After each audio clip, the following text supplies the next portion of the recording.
ایران کے ایک بادشاہ کے پاس نبی پاک صلی اللہ تعالی علیہ وسلم کے ایک صحابی گئے، سفیر بن کر کے گئے تھے. تو بادشاہ نے پوچھا کہ کون سا دین تم لوگ لے کر کے آئے؟ تو صحابی نے ایک جملے میں یوں کہا تھا، وہ دین ہمارے پاس آیا ہے جو انسان کو انسانوں کی عبادت سے ہٹا کر خالق کی عبادت میں لے کر جاتا ہے. انسان کو انسان کی بالادستی یا اس کی تمام تر محکومیت سے ہٹا کر اللہ عز و جل کی بارگاہ میں سرنگو کرتا ہے. اب معاملہ یہ ہے کہ لوگوں نے اپنے اپنے خیالات سے اسلام کی تصویر اپنے دماغ میں بنا لی. ہر کوئی یہ سمجھتا ہے کہ اسلام اس طرح سے ہے، اسلام اس طرح سے ہے. اسی وجہ سے کچھ ایسے انسیڈنٹ پیش آتے ہیں جو اپنے رائے سے اور اپنے دماغ سے کچھ مسلمان کر جاتے ہیں. ایک بات یاد رکھیں، وہ اسلام نہیں ہو سکتا، کسی مسلمان کا کام ہو سکتا ہے.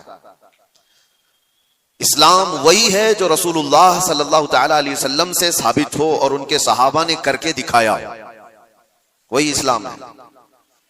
آج پوری دنیا جس طرح سے ٹارگٹ پر رکھی ہوئی ہے، یہ مسلمانوں کے کاموں کی وجہ سے، اسلام کے تعلیمات کی وجہ سے نہیں.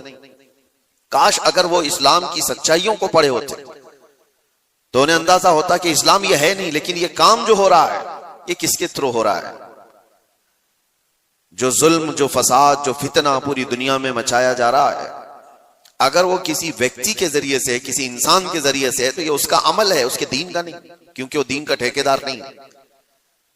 اگر کوئی مسلمان شراب پیتا ہے اور اس میں مست ہو کر لوگوں سے لڑتا بھیڑتا ہے تو یہ اس کا عمل ہے، یہ دین کا حصہ نہیں. اگر کوئی تاش کے پتوں پر بیٹھا پوری پوری رات گزارتا ہے تو یہ اس کی بد کرداری ہے، اس کے بد اخلاق ہے، اسلام کا یہ حصہ نہیں، اسلام نے اسے دیا ہی نہیں ہے.